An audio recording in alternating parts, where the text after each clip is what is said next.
የስብከቴ ርዕስ የእግዚአብሔር ቃል ተብሏል ይላል። ከኦሪት ዘሌዋውያን ምዕራፍ 27 ከቁጥር 2 እና 9 አነባለሁ። ቁጥር 2 እንዲህ ይላል፣ ማናቸውም ሰው ለእግዚአብሔር ሊሰጥ ቢሳል አንተ እንደምትገምተው መጠን ስለ ሰው ዋጋውን ይስጥ። ቁጥር 9 ለእግዚአብሔር መስዋዕት አድርጎ የሚያቀርበው እንስሳ ቢሆን ሰው ከነዚህ ለእግዚአብሔር የሚሰጠው ሁሉ ቅዱስ ይሆናል። አሜን። እግዚአብሔር አምላክ ቢያደርጉት በሕይወት የሚኖሩበትን ቃሉን ለዘላለም ይቀደሱበት ዘንድ የሰጠውን ለዘላለም በሕይወት በእግዚአብሔር ፊት እንዲኖሩ ቃሉን በማደስ ለዘላለም ቃል ኪዳኑን በክርስቶስ ኢየሱስ ፈጽሞ የተናገረውን ቃል በማጽናት አዲስ ኪዳን በመግባት ለዘላለም በሰማይ በምድር ያለውን አስታርቆ የእግዚአብሔር መንግሥት ፈጽሞ በእግዚአብሔር ፊት ለዘላለም ፍጥረቱን ሁሉ ሊያቀርብ የተናገረውን እውነት ከመጽሐፍ በመነሳት ለሰው ሁሉ እንዲታወቅ ለእግዚአብሔር መስዋዕት አድርጎ የሚያቀርበው እንስሳ ቢሆን ሰው ከነዚህ ለእግዚአብሔር የሚሰጠው ሁሉ ቅዱስ ይሆናል እንደሚል በሚያቀርቡት እንስሳ ሁሉ ሰዎቹ እንዲቀደሱ፣ ነገር ግን ሰው ሆኖ ከእግዚአብሔር እቅፍ በመውጣት የእግዚአብሔርን ቃል በመፈጸም አዲስ ኪዳን በመግባት በሰማይ በምድር ያለውን ባደረገው ሥራ ለዘላለም አቅርቦ የፈጸመውን ምስጢርና መገለጥ ከዘካርያስ መጽሐፍ ከትንቢተ ዘካርያስ ምዕራፍ 11 በመነሳት ለሰው ልጆች ሁሉ እንዲታወቅ ወደሚሆን መገለጥ እያሰፋ ነው እንሄዳለን። አብረን ከሊና ጋር ምዕራፍ 11 ከቁጥር 4 ጀምሮ አብረን እናነባለን። አምላኬ እግዚአብሔር እንዲህ ብሏል፣ ለእርድ የሚሆኑትን በጎች ጠብቅ፣ የገዟቸው ያርዷቸዋል። አምላኬ እግዚአብሔር እንዲህ ብሏል፣ ለእርድ የሚሆኑትን በጎቼን ጠብቅ፣ የገዟቸው ያርዷቸዋል። ራሳቸውንም እንደ በደለኞች አድርገው አይቆጥሩም። የሸጧቸውም ባለጠጋ ሆነዋልና እግዚአብሔር ይመስገን ይላሉ። እረኞቻቸውም አይራሩላቸው። ከእንግዲህ ወዲህ በምድር ላይ ለሚኖሩ አራራም ይላል እግዚአብሔር። መጽሐፉ የሚያወራው እግዚአብሔር የሰጣቸው ሕግና ሥርዓት ሰዎቹ የሚመሩ ሰዎች ናቸው። ህዝብን ነው የሚመሩ። የሚመራው ነገሥታት ነው፣ ካህናት ነው፣ ነብይ ነው ምድርን የሚመራ። የሰጠው ሕግና ሥርዓት ቢፈጽሙ በሕይወት የሚኖርበትን ሥርዓት ቢያደርጉት ያንኑ ደግሞ የእውቀት መክፈቻ በእነሱ ዘንድ ያለውን ለትውልድ ሁሉ በማሳየት በመናገር እነሱ የሚኖሩትን እውነት በመግለጥ ሰዎቹ ቢያደርጉት በሕይወት እንዲኖሩ ነው። እነሱ ደግሞ የተሰጣቸውን ሕግና ሥርዓት ለራሳቸው ለውጠው ለራሳቸው ጥቅም በማዋል ቢያደርጉ በሕይወት የሚኖሩትን የእግዚአብሔር የሰጣቸውን ሥርዓት እነሱ ለገዛ ጥቅማቸው በመለወጥ ትውልዱ ሁሉ ምን አለ? ጠፋ። ጭራሹ እነሱ ምን ይሏቸዋል? ሸጧቸዋል። ቢያደርጉ በሕይወት ሕዝቡ እንዲኖር የሚመራው ሕዝብ ነብይ ይባል፣ ነገሥታት ናቸው፣ ካህናት ናቸው። ሕዝቡን እንዲመሩ የተሰጣቸውን ሕግና ሥርዓት ቢያደርጉ በሕይወት እንዲኖር፣ እነሱም ቢፈጽሙት ሰዎቹም ያንኑ ቢያደርጉ በሕይወት እንዲኖር የእውቀት መክፈቻ በእጃቸው ስላለ ሰዎቹ ደግሞ ለእግዚአብሔር ጀርባ በመስጠት የሰጣቸውን ሥርዓት ሁሉ ለራሳቸው ጥቅም ለውጠው መንጋውን አትጠበቁ። እረኞች ናቸው። ሕዝቡ ደግሞ ጠፍቷል፣ ተሽጧል።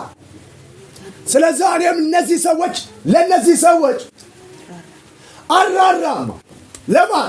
ለእነዚህ ሰዎች እግዚአብሔር በሰጠው ሕግና ሥርዓት የእግዚአብሔር ነገር ትውልዱን አስተምረው የሰጡትን ሕግና ሥርዓት በመፈጸም ሕይወት መቀበል ሲገባቸው በመግቢያ መጽሐፍ እንዳወራ ሰዎች ሁሉ እንዲቀደሱ የሰጠው ሥርዓት እነሱ ደግሞ ለገዛ ጥቅማቸው ነው የለወጡት። መንጋው ደግሞ ጠፋ። በእነዚህ ሰዎች ላይ ርኅራኄን በፍጹም አላደርግም አለ እግዚአብሔር። ተቆጥቶ ነው። እሺ ቀጥይ።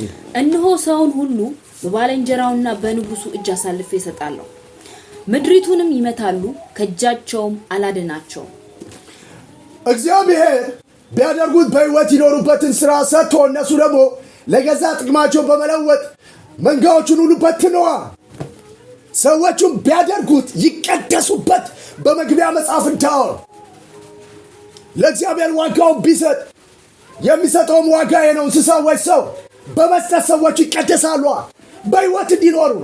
እነሱ ደግሞ የሰጣቸው ሥራ ለራሳቸው ግን ጥቅም ላይ ቀይረዋል።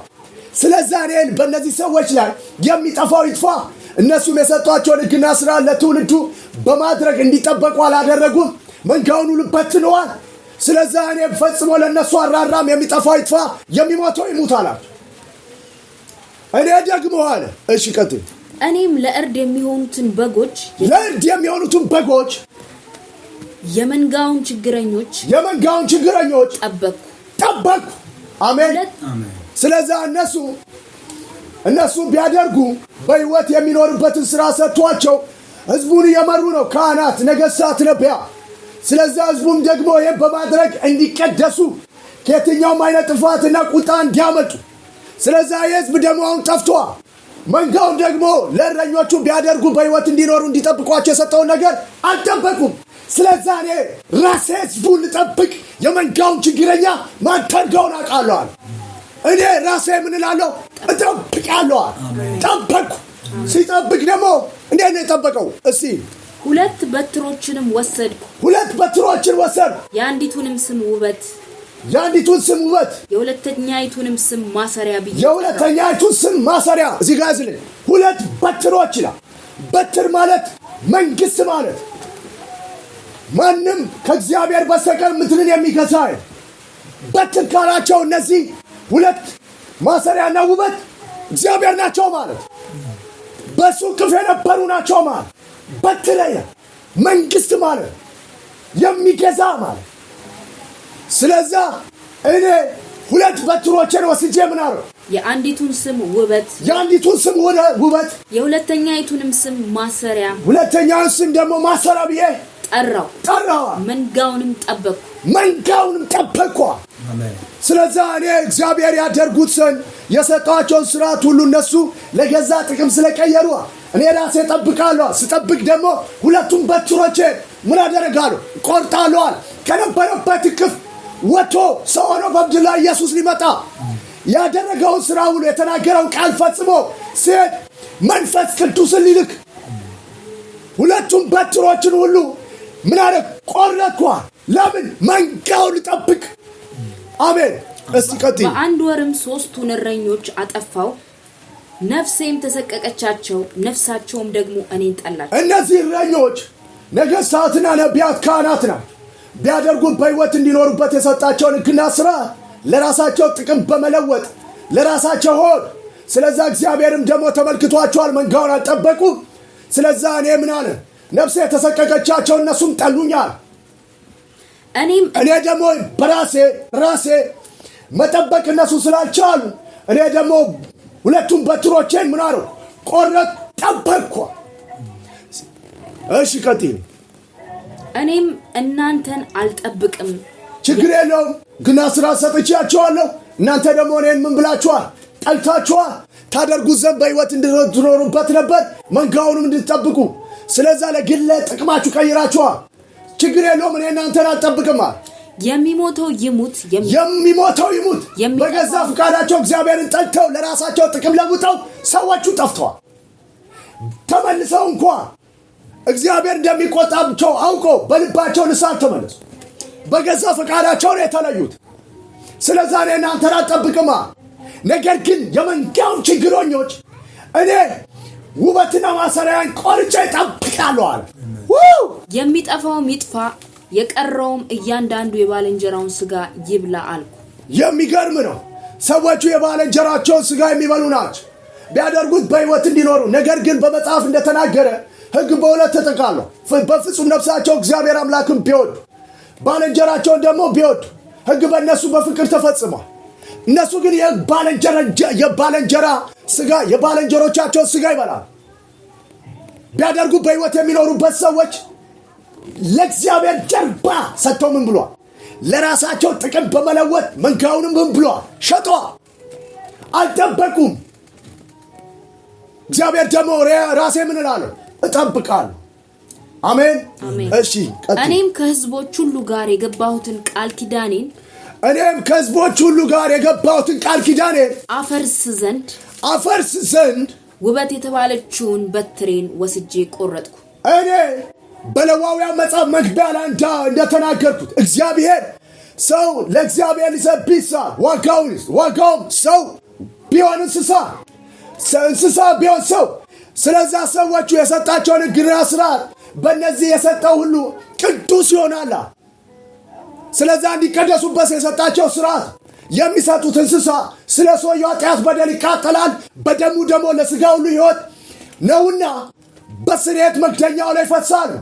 ሰውየው በማሰሬ ምሕረትና እውነትን አንድ በማድረግ ሰውየውን ይታደገዋል ማለት ነው። ስለዛ ቢያደርጉት ለዘላለም ቅዱስ እንዲሆኑ የሰጣቸው ሥርዓት ስለዛ እንስሳ ወይ ሰው ይላል። እሱ ደግሞ አስቀድሞ ሰዎች ሁሉ ይሰጡ የነበረውን እንስሳ እሱ ከእግዚአብሔር ቅብ በመውጣት ሰው ሆኖ ተገኝቶ በቃሉ ተናግሮ የነበረው ራሱ ለዘላለም መስዋዕት አድርጎ አቅርቦ ባፈሰሰው ደም ለሥጋ ሁሉ ሰጥቶ የእግዚአብሔር ኪዳን አዲስ ሊያድሰው። አሜን አሜን። ስለዛ በፊት የነበረውን ቃል ኪዳን ምን አድርገዋል? አፈርስ ዘንድ አዲስ ኪዳን ገባለዋል። በማን? በውበት የተባለችውን በትሬን ወስጄ ቆረጥኩ። ውበት የተባለችውን በትሬን ወስጄ ቆረጥኩ። በትር ነው መንግስት ማለት ነው። እግዚአብሔር ካልሆነ ምድር ሊገዛ ማንም አይችልም። ስለዛ ከእግዚአብሔር ቅብ ሲወጣ ኢየሱስ እግዚአብሔር ነው ማለት ነው። ሊገዛ ነው። የአባቱን ጥብ የተናገረውን ቃል ይፈጽም ሰው ነው መጥቶ አዲስ አደረገው ቃል ኪዳኑ። በዛም ሰዓት በቀራንዮ መስቀል ላይ ተንጠልጥሎ ምን አደረገው? ለሰው ልጆች ሁሉ ላመኑበት የኃጢአት ስርየት ይሰጥ ዘንድ በደሙ ለሥጋ ሁሉ ሕይወት ካፈሰሰ በኋላ ስለ ሟቹ ሞቱ የሚገባውን ሰው ሞቶለት ባወጣለት ምሕረትና እውነትን አንድ አድርጎ ሰበረው። እግዚአብሔር ቃል ኪዳኑን አደሰው። በሌዋውያን መጽሐፍ እንደተናገረ እንስሳ ወይ ሰው እንዳል ሰው ሆኖ ከአባቱ ቅብ በመውጣት ቆረጥኳል ተገኘ። ዛን ጊዜ ምን አደረጋለሁ? መስዋዕት እንዲያደርጉ የሰጠኋቸውን ሕግና ሥርዓት እሱ ስለ ሰው ልጆች ሁሉ መስዋዕት ሆኖ ቃል ኪዳኑን በፊት የመጣውን እንስሳ በማጽናት ዞር አድርጌ አዲስ ኪዳን ገባለሁ። አፈርሳለሁ። ከቦ ለማንም እንስሳ ላመጣ እኔ የተናገርኩትን ቃል ይፈጽም ሰው ሆኖ ከአባቱ ቅፍ ወጥቶ መስዋዕት ሆኖ ለዘላለም ላመኑበት ሁሉ የኃጢአት ስርየት ይገኝላቸው ዘንድ ከሕዝቡ ጋር አዲስ ኪዳን ገባ። አሜን። እስቲ ቀጥዩ። በዚያም ቀን ተሰበረች። እንዲሁም እኔን የተመለከቱ የመንጋው ችግረኞች የእግዚአብሔር ቃል እንደነበር እንዲሁ እነሱ ቢያደርጉ በሕይወት እንዲኖሩበት የሰጣቸው ግን ሥርዓት ሰዎቹ ለግል ጥቅም በመቀየር መንጋው ሁሉ ጠፍቷል። ስለዚህ እኔ እናንተን ችግር የለውም፣ እኔን ጠልታችኋል፣ አልጠብቅም፣ ነገር ግን መንጋውን ጠብቃለሁ አለ። ማን? እግዚአብሔርን ሲፈሩ የነበሩትን እነሱ የፈሩትን ሰዎች ሁሉ ሥርዓቱን የሚፈጽሙትን በዛው ቀን ሁሌ ፋሲጋ የሚደረግበት ቀን ከግብፅ ምድር በወጡ ሰዓት በ14ተኛው ቀን ፋሲጋን አድርግ ይለዋል። እንደገና ደግሞ በ7ተኛ ወር በ14ተኛ ቀን ፋሲጋን አድርግ ይለዋል። ፋሲጋ መጥቶ በሚያደርጉበት ሰዓት ላይ ለሰው ልጆች ሁሉ ይህን ሥርዓት ለሚፈጽሙ እንስሳ ያመጣሉ። ስለ ሰውየው መስዋዕት ሆነ እንስሳ ይቃጠላል፣ በደሙ ለሥጋ ሁሉ ሕይወት ይሰጠዋል። ከዛ ሰውየው ቅዱስ ይሆናል። ለዘላለም ኪዳኑን አዲስ ሊያደርግ ሰው ሆኖ በምድር ላይ መጥቶ የዛን ቀን በግ በሚሰዋበት ጊዜ በ7ተኛ ወር በ14ተኛው ቀን ላይ ነገ ፋሲጋ ሊያደርጉ ነው። እሱ በ12 በ13ተኛው ቀን ተንጠልጥሎ ዓርብ ዕለት ቅዳሜ ፋሲጋ ሊያደርጉ ነው። ስለዛ እሱ ደግሞ ፋሲጋ ሊያደርጉ በመጡ ሰዓት ላይ በምድር ላይ ሁሉ ይህን ቃል ስለሚያደርጉ ሰዎች በሕይወት እንዲኖሩ የሰጣቸውን ሥርዓት ዓለም ሁሉ ስለሚያውቅ ከዓለሙ ሁሉ ፋሲጋ ለማድረግ ሰው ሁሉ ይመጣ ነው። በመጡበት ሰዓት ደግሞ ለዘላለም የእግዚአብሔር ቃል መሆኑን ሊያሳውቅ ማን? እግዚአብሔር ራሱ የሰጣቸው ሥርዓት እግዚአብሔር ራሱ። ስለዛ የተናገረውን ቃል ይፈጽም ሰው ሆነ ከእግዚአብሔር ቅብ በመውጣት በመጽሐፉ እንስሳ ወይ ሰው እንዳለ ሰው ሆኖ ለዘላለም የእግዚአብሔርን ቃል አዲስ ሊያደርግ አዲስ ኪዳን ሊገባ መስዋዕት ሆኖ ሊቀርብ የዛን ቀን ሰው ሁሉ በሚመለከቱት ሰዓታት ፋሲጋ የለም። ሰዎቹ ምን አድርገዋል? ንጹሕ ሰው ገለዋል። ንጹሕ ሰው ስለገደሉ እዚህ ይሄ መጽሐፍ ከማብራራቴ በፊት ዘውልቁ ምዕራፍ 9 ከ6 ጀምሮ እስከ 11 አለፓ እንዲህ ይላል። በሞተ ሰው ሬሳ የረከሰ ሰዎችም ነበሩ። ስለዚህ በዚያ ቀን ፋሲካን ያደርጉ ዘንድ አልቻሉ። በምን በሞተ ሰው ረከሱ፣ ፋሲካን ግን ማድረግ አልቻሉ። በዚያም ቀን ወደ ሙሴ ወደ አሮንም ቀረቡ።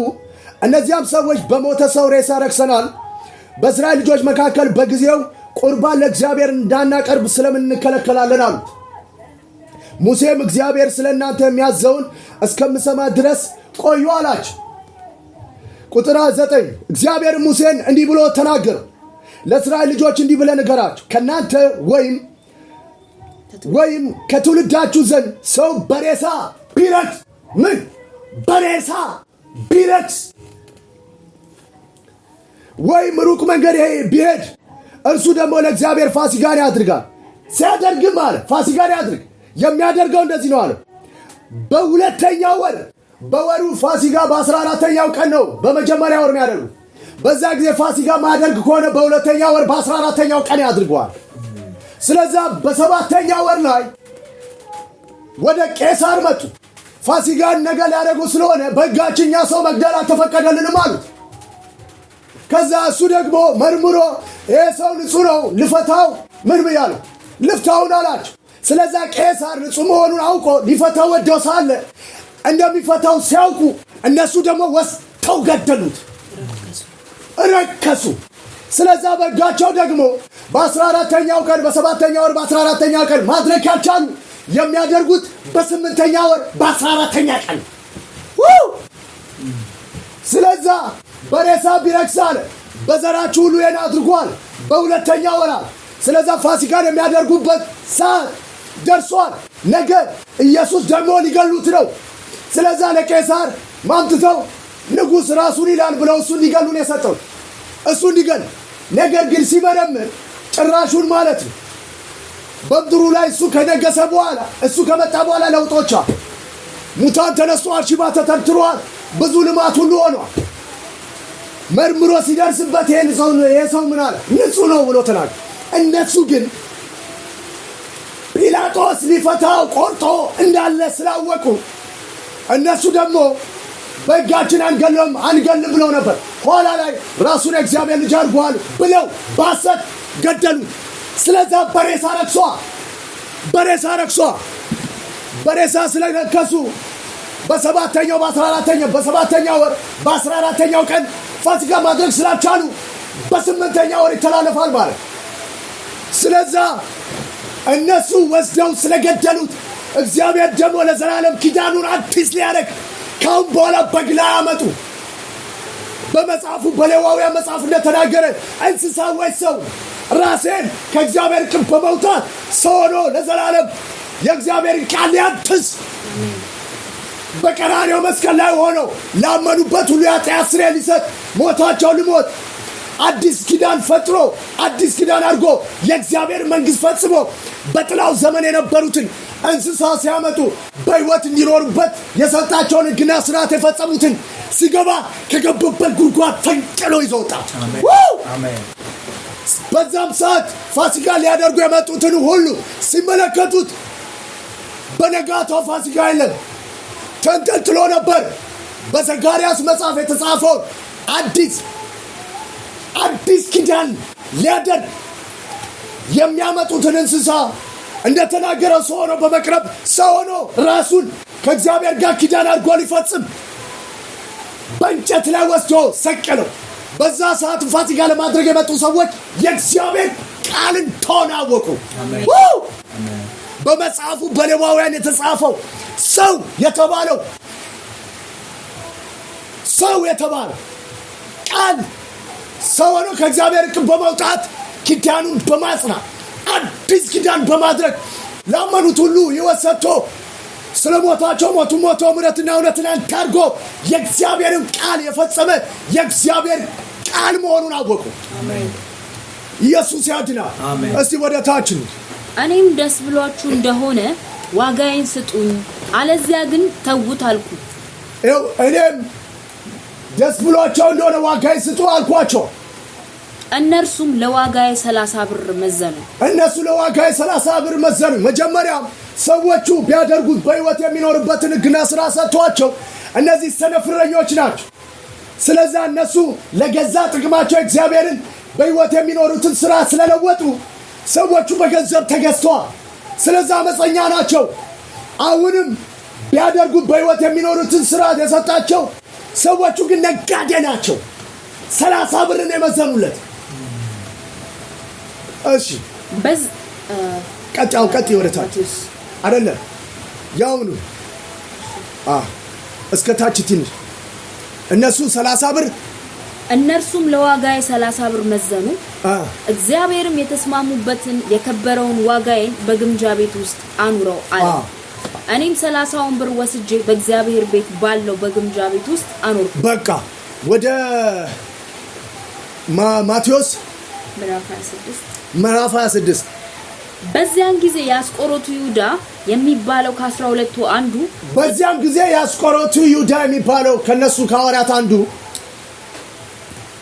ወደ ካህናት አለቆች ሄደ ቢያደርጉት በሕይወት እንዲኖሩና ሕዝቡን እንዲመሩ ሕግና ሥርዓትን የሰጣቸው ካህናት ናቸው። ወደ እነሱ ሄደ። ምን ልትሰጡኝ ትወዳላችሁ? ሊገሉት ፈልገዋል። ማን? ቅዱሱን። ስለዚህ እግዚአብሔር በዘመናት ሊያደርግ ያለውን ሐሳቡን ሊፈጽሙ እነሱ የቁጣው በትር ናቸው። የአመፃ ዕቃ አመፃቸውን ሊፈጽሙ ሲያስቡ እግዚአብሔር በእነሱ ነው የሚጠቀመው። እነሱ ግን ክፉ ስለሆኑ ቢያደርጉት በሕይወት እንዲኖሩ የሰጣቸውን ሕግና ሥርዓት ለራሳቸው በመለወጥ የሚኖሩት ለገንዘብ ነበር። ምን ልትሰጡኝ? ስለዚህ ይሁዳም ደግሞ ምን ልትሰጡኝ ትወዳላችሁ? እኔ አሳልፌ እሰጣለሁ ብሎ ወደ እነሱ መጣ። ምን ልትሰጡኝ ትወዳላችሁ? እኔም አሳልፌ እሰጣችኋለሁ። እነርሱም 30 ብር መዘኑለት። ከዚያችም ሰዓት ጀምሮ አሳልፎ ሊሰጠው ምቹ ጊዜ ይሻ ነበር። አልተደራደረም ጭራሽ። ሰነፍረኛ ነው ይሁዳ። እነሱም እንደዛው ናቸው። በ30 ብር ነው የተደራደሩት።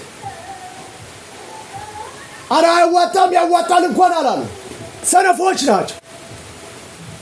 ለገንዘብ የተገዙ ስለሆኑ ቅዱሱ ሊገሉ ነው የሚደራደሩት።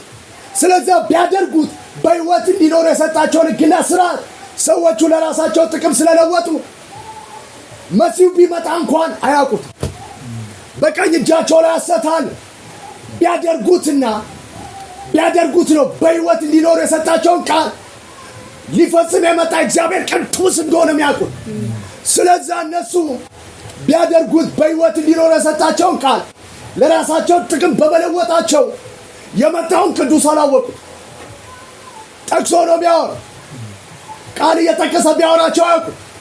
ስለዚህ እናንተ ደግሞ ለራሳችሁ ጥቅም የሰጣችሁን የእውቀት መክፈቻ ስላላችሁ ሰዎቹን ደግሞ ቢያደርጉት በሕይወት እንዲኖሩ ነበር አለ። እረኞቻችሁን ደግሞ ለገዛ ጥቅም እናንተ የሰጣችሁን ሕግ ስለለወጣችሁ መንጎቼ ደግሞ ምን አሉ? ተበተኑ፣ ጠፉ። እኔ ደግሞ እነሱን ምን አሉ? እጠብቃለሁ። ስለዚህ ስጠብቅ ደግሞ እንዲህ ነው የምጠብቀው፣ እንዲህ ነው። እናንተ ምን አድርጋችኋል? የመዘናችሁት ምንድን ነው? 30 ብር ነው። እኔ ደግሞ ስታደርጉ በሕይወት እንድትኖሩ የሰጧችሁን ሕግና ሥርዓት ሊፈጽም ለዘላለም ሊያጸና አዲስ ኪዳን ሊፈጽም የላኩትን በግ እናንተ ምን አደረጋችሁ? ተደራድራችሁ ዋጋው 30 ብር ነው እንገላዋለን ብላችሁ ተቀበላችኋል።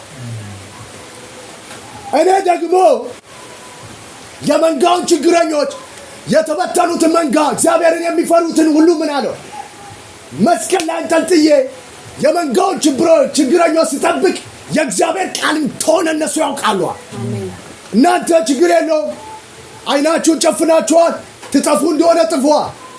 እኔ ግን የመንጋውን ችግረኞች የሰጠሁትም በሕይወት እንዲኖሩ ነው ራሴው ጠብቃለሁ። ስለዚህ ሰው ነው የእግዚአብሔር ልጅ ኢየሱስ መስቀል ላይ ከመንጠልጠሉ በፊት የሰነፍ እረኛ ባህሪ ናቸው። ካህናት ሰነፎች ናቸው። ይሁዳ መጥቶ ተደራደረ። 30 ብር መዘኑለት። እሺ፣ በይሁዳና በእስራኤል መካከል ያለውን ወንድማማችነት እሰብር ዘንድ የማደርገው ደግሞ አሁን እንደዚህ ነው አላቸው። በይሁዳና በእስራኤል መካከል ምን ማለት እንደሆነ ታውቃለህ? በተቆርቋሪና በነዋሪ መካከል እግዚአብሔርን በሚፈራና በማይፈራ መካከል ስርዓቱን በሕይወት እንዲኖር የሰጣቸውን ሕግ በሚጠብቁና ለራሳቸው ግብ ለግል ጥቅማቸው በሚቀይሩ መካከል እለይዘን ማሰሪያ የተባለችውን ሁለተኛ በትሬን ቆረጥ።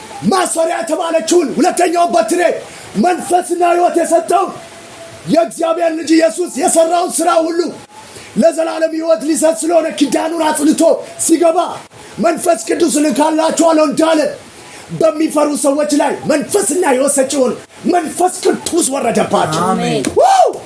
እነዛማ ዋጋውን 30 ብር መዘኑ ቢያደርጉ በሕይወት እንዲኖርበት ነበር። ስለዛ ጥፉ አላቸው፣ ቅዱሱን ገደሉ። ነገር ግን የመንጋውን ችግረኞች እግዚአብሔርን የፈሩትን ወደ እሱ የተጠጉትን ሁሉ የእግዚአብሔር በግ እንደሆነ የእግዚአብሔር ቃል በመጽሐፍ ሊፈጽም ሰው ሆኖ እግዚአብሔርን ኪዳን ታደሰ ያወቁትን አለ። እነሱን እኔን ማን እንደሆነ ያውቁኛል። ስገባ አለ ሁሉም ፈጽሜ ስወርድ ስገባ መንፈስ ቅዱስን ሲመጣ መንፈስና ሕይወት ይሰጣል። በነዛ በተቆርቋሪና በነዋሪ መካከል ምን ይሆናል? ልዩነት እፈጥራለሁ። አሜን። እስቲ መጽሐፉን ይለቅና እንመጣለን ወደ ዋና ሐሳብ። እግዚአብሔርም እንዲህ አለ፣ ዳግመኛ የሰነፍን እረኛ ዕቃ ውሰድ። እነሆ በአገር ውስጥ እረኛ አስነሳለሁ፣ እርሱ የጠፋውን አያስብም። እንደ ይሁዳና እነዛ ቢያደርጉት በሕይወት እንዲኖሩ ሕዝቡንም በመጠበቅ ቢያደርጉት በሕይወት እንዲኖሩ የሰጣቸውን ሕግና ሥርዓት የማይጠብቁ እነዚህ ለገንዘብ ተገዢ የሆኑ ቅዱሱን ቢመጣ የሚገሉ ሰነፍ እረኞች ናቸው። አስነሳለሁ እነሱና እርሱም የጠፋውን አያስብም፣ የባዘነውን አይፈልግም፣ የተሰበረውን አይጠግንም፣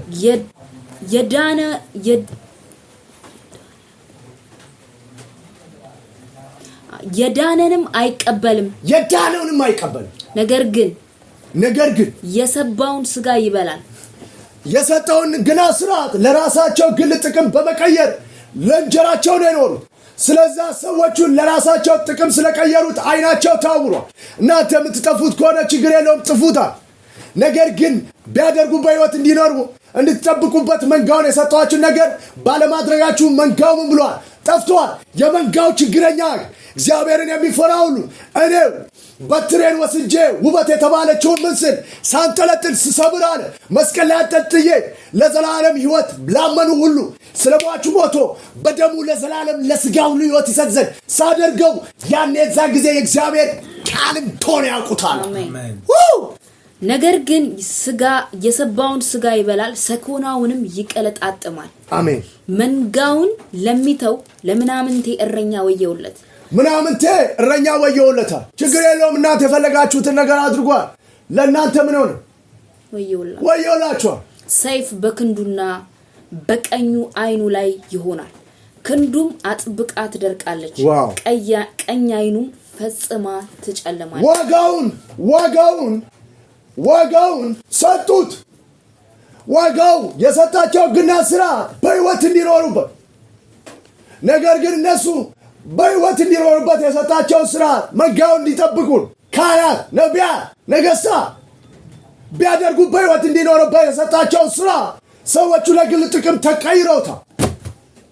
ስለዚህ እግዚአብሔር ደግሞ እኔ መንጋው ችግረኞች ሁሉ ጠበቅኩ። ስጠብቅ የማደርገው በመጽሐፍ እንደተናገረ ለዘላለም የተናገረውን ቃል የሚፈጽም እግዚአብሔር ሊፈጽም ከእግዚአብሔር እቅፍ ሰው ሆኖ በመውጣት እንስሳ ወይ ሰው እንዳለ ለዘላለም አባለ እኔን መስዋዕት አድርገው ላመኑብኝ ሁሉ ለሥጋ ሁሉ ሕይወት ዘንድ በደሜ አዲስ ኪዳን ገባሉ።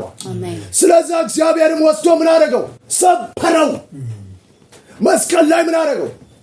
አንጠለጠለው። የአባቱን ትማረካ ላመኑት ሁሉ በደሙ ለሥጋ ሁሉ ሕይወት ሰጠ። በሰማይ በምድር ያለው ምን አደረገ? አስታረቃ። ስለዚህ በተቆርቋሪና በነዋሪ መካከል ቃሉን ይዞ በሚልና በሚኖር መካከል እኔ ልዩነት ፈጥራለሁ። ስወርድ መንፈስ ቅዱስ ምን ይላል?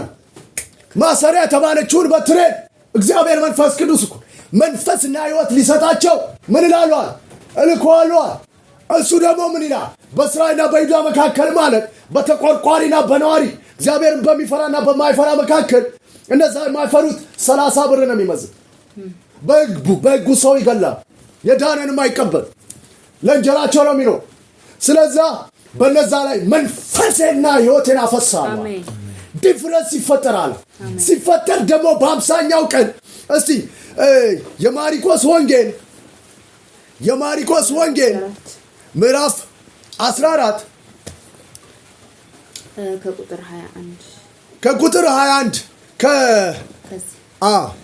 ከ12ቱም አንዱ የአስቆሮቱ ይሁዳ አሳልፎ ሊሰጠው ወደ ካህናት አለቆች ሄደ ሲሰሙም ደስ አላቸው ብርም ይሰጡት ዘንድ ተስፋ ሰጡ የተስማሙ 30 ብር መዘኑ ዋጋ ይስጡ አላቸው እኔ ብታደርጉ በሕይወት እንድትኖሩ የሰጣችሁን ሕግና ሥርዓት ዋጋ ይስጡ ዋጋው ደግሞ በጽድቅ በእግዚአብሔር ፊት እንዲኖሩ እነሱ ደግሞ ነፍሰ ገዳይ ሆነን እንሸጠዋለን ብለው ካህናትና የሰነፍረኛ ይሁዳ 30 ብር ምን ብለው ተስማሙ በሚመችም ጊዜ እንዴት አድርጎ አሳልፎ እንዲሰጠው ይፈልግ ነበር እሺ ከዛ ቁጥር ከ21 እስከ 25 ድረስ የሰው ልጅስ ስለ እርሱ እንደተጻፈ ይሄዳል የሰው ልጅ ስለ እርሱ እንደተጻፈ በየትኛው መጽሐፍ በትንቢተ ዘካርያስ እኔ አለ ጠብቁ ብሎ የሰጣቸው ግራ ሥርዓት ሰዎቹ ለገዛ ጥቅም በመቀየር ስላልጠበቁ መንጋው ስለጠፋ የመንጋውን ችግረኞች እኔ ልጠብቅ ምን አደርጋለሁ ሁለቱም በትሮቼ ወስጄ ቆረጥኩ ስለዛ ስቆጥር ደግሞ አዲስ ኪዳን ምን እንስሳ ላይ አመጡ ሰው ሆኖ በምድር ላይ ጥሜን ሊያረካ አዲስ ኪዳን ላደርግ ሰው ሆኖ በመጽሐፍ እንስሳዎች ሰው እንዳል ለዘላለም ራሱን አቅርቦ ላመኑት ሁሉ ሕይወት ሊሰጥ እኔ ደግሞ ወስጄ በትሬን ሰበርኩታል ስሰብረው የመንጋው ችግረኞች የእግዚአብሔር ቃልን ተናወቁ አሜን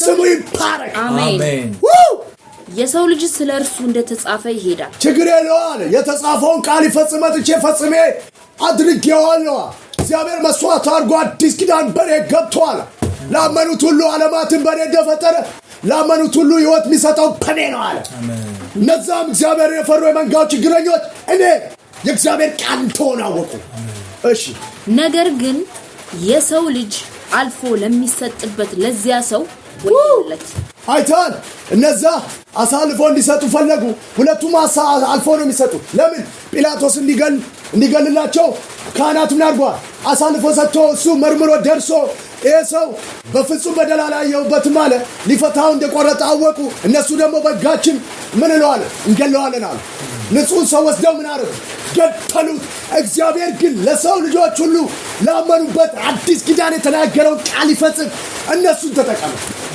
ወጥተው ደግሞ አንጠለጠሉት በዛን ሰዓት ፋሲካ አልሆነ ለምን ገለው ረክሰዋ ፋሲካ አልነበረም ሁለተኛው የእግዚአብሔር በግን ተናወቁ በመጽሐፍ ላመኑት ሁሉ ሕይወት ለመስጠት እግዚአብሔር የሰጣቸው በግ እንደሆነ እሱም ዋጋውን ሰጥቶ ለእግዚአብሔር ላመኑት ሁሉ ሰጠ ዋጋውን ይስጥላል በመጽሐፍ ለእግዚአብሔር ሰው ሊሰብሳ ስለ ሰው ዋጋውን ይስጥላል ዋጋውን የሰጠ የእግዚአብሔር ቅዱስ ኢየሱስ ይባል አሜን ላመኑትም ሁሉ ሕይወት ሰጥቶ ለእግዚአብሔር ሰጠ አሜን ስሙ ይባረክ አሜን እሺ ሰው ባልተወለደ ይሻል ነበር ሲበሉም ኢየሱስ እንጀራን አንስቶ ባረከ ቆርሶም ሰጣቸውና እንካችሁ ይህ ሥጋዬ ነው አለ ጽዋውንም አንስቶ አመስግኖ ሰጣቸው ሁሉንም ከእርሱ ጠጡ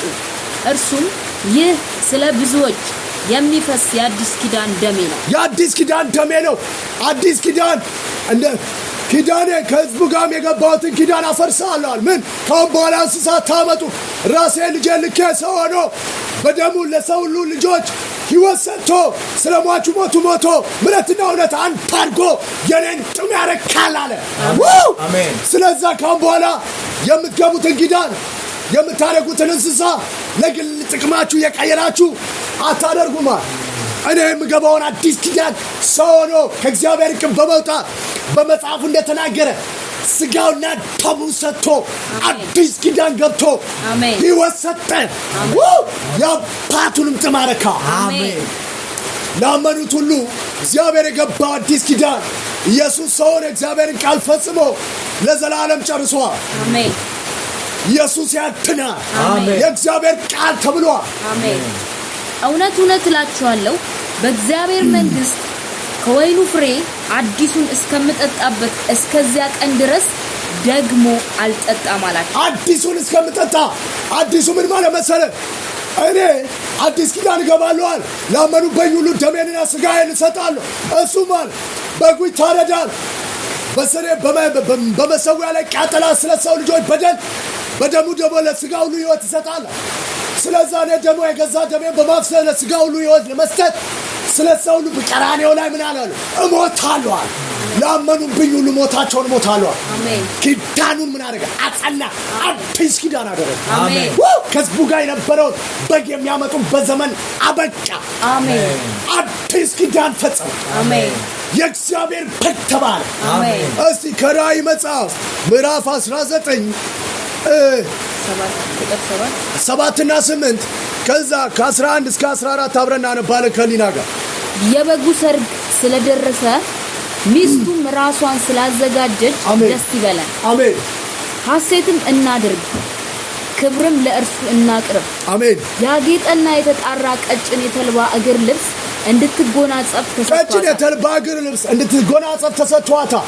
በምድር ላይ አንድም ጻድቅ የለም፣ ነገር ግን የእግዚአብሔር ጽድቅ እንሆን ዘንድ እሱ ቅዱሱ የእግዚአብሔር ቅዱስ ኢየሱስ በተናገረው በሌዋውያን መጽሐፍ ቅዱስ ይሆናሉ እንዳል ንጽሕና ይስታቸው እኔ ስለ እነሱ ሞታለሁ ብሎ ቃል ኪዳኑን አደሰ። እግዚአብሔር ንጽሕና ካልሰጠ በስተቀር ማንም ሊሰጥ አይችልም። ስለዛ ቀጭን የተልባ እግር ልብስ ኢየሱስ ራሱ የለበሰውን ሥጋውን ሰጣ። ሥጋና ደም ማለቴ ነው። አሜን። ኢየሱስ ያድናል። አሜን። ሥጋና ደሙን ሰጣቸው። አሜን። ቀጭን የተልባ እግር ልብስ ኢየሱስ የሚኖረውን ሕይወት ያንጽና ሥጋና ደሙን ሰጣቸው ለሐዋርያቶቹ። ስለዛ ቤተ ክርስቲያን ምን ብላለች አለ? ለብሳለች፣ ነጩ ልብሳ የኢየሱስን ሥጋና ደም ተቀብላለች። አሜን። እሱም የቅዱሳን የጽድቅ ሥራ ነው። ምን በክርስቶስ መኖር ያልቻልነውን ጽድቅ ኖርን ማለት ነው። አሜን። እሺ ከዛ ከ11 ሰማይም ተከፍቶ አየሁ፣ እነሆም አምባላይ ፈረስ የተቀመጠበት የታመነና እውነተኛ ይባላል፣ በጽድቅም ይፈርዳል ይዋጋልም። አሜን። ዓይኖቹም እንደ እሳት ነበልባል ናቸው። አሜን። በራሱም ላይ ብዙ ዘውዶች አሉ። ከእርሱም በቀር አንድ እንኳ የማያውቀው የተጻፈ ስም አለው። በደምም የተረጨ ልብስ ተጎናጽፏል። በደምም የተረጨ ልብስ እዚህ ጋር ንጽሕናውን የተቀበለችው ቤተ ክርስቲያን ነው። ላመኑ ሁሉ የነጭ ልብስ ተቀብሏል። እሱ ደግሞ እንትፋምና የኛን እንትፋም ልብስ ተቀብሎ አየሁ። አሜን። ስሙ ይባረክ። አሜን። ስለዛ በቀራንዮ መስቀል ላይ ሲሰቀል እኔ በኃጢአት ምክንያት ፍጥረት ሁሉ ነው የተንጠለጠለው። አንድ ቆሻሻ በደለኛ ላመነው ሁሉ የዘላለም ሕይወት ይሰጥ ዘንድ ቆሻሻ ሰው ነው የተንጠለጠለው። ማን? እኔ ቆሻሻው በደም የተረጨ ልብስ ለብሷል። ይሄ ልብስ የሱ አይደለም፣ ለውጧል። ራሱ ለውጧል፣ አርክሷል። ለምን? በኃጢአትና በበደል እነሱ ምን ናቸው? ንጽሕና ይስጥ። እኔ ስለ እነሱ ምን እላለሁ? እሞታለሁ። የእነሱን ልብስ ወስዶ ምን አለ? ተንጠለጠለ፣ እርቁም ሆነ። ስለ ኃጢአታችንና ስለ በደላችን ምን አለ? መስቀል ላይ ተንጠለጠለ። አሜን። ንጽሕናውን ደግሞ ማን ለብሳለች? ቤተ ክርስቲያን። ላመኑት ሁሉ ንጽሕናው ተቀብለዋል። ደባይ ካናማ በደምም የተረጨ ልብስ ተጎናጽፏል። ስሙም የእግዚአብሔር ቃል ተብሏል። አሜን። ላመኑት ሁሉ የኃጢአት ስርየት እንዲገኝላቸው በደሙ ለሥጋ ሁሉ ሕይወት ሰጥቶ ነጭ በነጭ ልብስ ላመኑ ከሰጠ በኋላ ስለ ሰዎች ሁሉ ተንጠልጥሎ የእነሱን ልብስ ለብሶ እርኩም ሆኗል። ልብሱ በደም ተረጭቷል። ነጭ በነጭ ደግሞ ቤተ ክርስቲያን ለብሳለች። እነሱ ያመኑት በልጁ ደም ራሳቸውን ያነጹ ናቸው። ልብሱን ተቀብሏል። ስለ እነሱ ደግሞ ሞቶ ተንጠልጥሎ ምን ብሏል? እርኩም ሆኗል። ስለዛ ቃል ኪዳኔ ቢያደርጉ በሕይወት እንዲኖሩ የሰጣቸው ነገር እኔ አድሰዋለሁ። ሳድሰውም ደግሞ እንዲያ ሰው ሆኖ በምድር ላይ ከእግዚአብሔር እቅፍ ወጣ የእግዚአብሔር በትር ውበት። ስለዛ መጥቶ ምን አለ? በዛው ሰዓት ላይ ፋሲካ በሚያደርጉበት ሰዓት አንጠለጠሉ፣ ሰበርኩት። የሰበረው በኃጢአትና በበደል የምንጠለጠለው እኔ ስለ እኔ ምን ብሏል? ተንጠልጥሎ እርቁም ልብሱን አሳድፏል። ቅዱስ ሆኖ ሳለ ንጽሕና ደግሞ በደሙ ሁሉ ለሥጋ ሕይወት ዘዘን ለሰው ሁሉ ሰጥቶ ምሕረትና እውነትን አንድ አድርጎ ለማይገባው ለሟቹ ሰጥቶ ሞቷቸው ሞቶ የእግዚአብሔርን ቃል ፈጽሞ ለዘላለም የእግዚአብሔር ቃል ተብሏል። አሜን። ስሙ ይባረክ። አሜን። ኢየሱስ ማለት እንዲህ ነው። አሜን። ኢየሱስ ነብይ ነው፣ አምላክ አይደለም፣ ምናምን አይደለም። ኢየሱስ አምላክ ነው። አምላክ ነው። አምላክ ካልሆነ በስተቀር ንጽሕና ማን መስጠት አይችልም። ስለዚህ የገዛ ንጽሕና ስጣቸውና የእነሱን ኃጢአት መርገሞኜ ተቀብዬ መስቀል ላይ እነሱ የሚሞቱ ሞት ልሙታ። ስለዚህ እንስሳው የሚደረገው በኃጢአትና በበደል ሰውየውን ኃጢአት ይናዘዙበታል። ስለዚህ ኃጢአተኛ ነው፣ እንስሳ ይቃጠላል። እሱ ደግሞ ስለ በደላችን ምን አለ? ሰበረው። ስለዚህ ሲሰብረው ለፈለጉት እግዚአብሔር ለወደዱ የእግዚአብሔር ቃል እንደሆነ አወቁ። እነዛ ግን የሰጣቸውን ሕግና ሥርዓት ለራሳቸው ስለተጠቀሙ በገዛ ፍቃዳቸው ጌታውን ቢመጣም አያውቁም፣ ይሸጡታል። ጠፉ በገዛ ፍቃድ። ቢያደርጉት በሕይወት እንዲህ ነው። ስለዚህ እግዚአብሔር እንደ ሌባ ነው የሚመጣው በምድር ላይ ላሉት ሁሉ። ይሄን ለምሰሙ እግዚአብሔር እንደ ሌባ ነው። ለሚፈሩ ሁሉ የሚጠብቅ ራሱ እግዚአብሔር ሲጠብቅ ደግሞ ራሱ የሚጠብቀውን መስፍር የሆነው በሰማይ በምድር ላይ በልጁ ዓለማት እንደፈጠረ ላመኑትም ሁሉ በልጁ ሕይወት ስለሚሰጥ የሚሰጣቸው ኢየሱስ ነው። ነጭ በነጭ ልብስ ራሱ ኢየሱስ ካልሰጠ ለማንም እግዚአብሔር አይሰጥም። ለሚሰጣቸው እግዚአብሔር ለፈሩ ሁሉ የሚሰጣቸው እግዚአብሔር በልጁ ነው ሕይወት። የሰማይ ጭፍራም የሚለውን እስኪ ራእይ ምዕራፍ 11 እኔ ላንብብ። ባቲ እንደዚህ ላ ቅድም ለሰው ልጆች ሁሉ ነጭ ልብስ ሰጠ፣ በሰማይ ላሉት ደግሞ የሰጠውን እንመለከታለን። በሰማይም ያሉ ጭፍሮች ነጭ ጥሩ ቀጭን የተልባ እግር ልብስ ለብሰው የማን እኔ እናንተ የለበስ ነው ላመኑት ሁሉ ንጽሕናውን የሰጠውን ያንኑ ንጽሕና እንደገና በሰማይ ላሉ ጭፍሮች ለደማ ሚካኤል መላእክቶች ኪሩቤል ለሁሉ በሰማይ ላሉ ሁሉ ጭፍሮች ምን አደረገ? ሰጠ። በሰማይ ያሉ ጭፍሮች ነጭና ጥሩ ቀጭን የተልባ እግር ልብስ ለብሰው በአምባ ላይ ፈረሶች ላይ ተቀምጠው ይከተሉት ነበር። በሰማይ በምድር እግዚአብሔር እንዲቀደሱበት የሰጠውን ሥራ የፈጸመው በልጁ ነው። ሲሰጥ ደግሞ ያንኑ ልብስ በሰማይ ላሉ ሰራዊቶችና ላመኑት ሁሉ ለሰው ልጆች ሰጠ። እግዚአብሔር ደግሞ በክርስቶስ ኢየሱስ የእግዚአብሔርን ተማርክቶ በአባቱ ዙፋን ተቀመጠ። ስለዛ ላዩት ሁሉ የእግዚአብሔር ቃል እንደሆነ አወቁት። ስሙ ይባረክ። ብሩካኑ